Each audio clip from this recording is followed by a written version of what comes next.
অশ্রু গড়ালে হৃদয় জলে সিক্ত,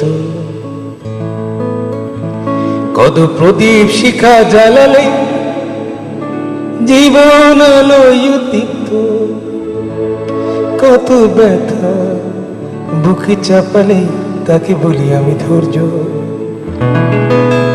নির্মমতা কত দূর হলে জাতি হবে নির্লজ্জ।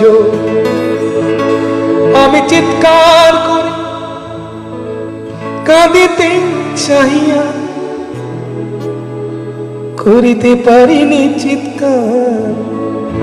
আমি চিৎকার করে কাঁদিতে চাহিয়া করিতে পারিনি চিৎকার। বুকের ব্যথা বুকে চাপায় নিজেকে দিয়েছি ধিক্কার।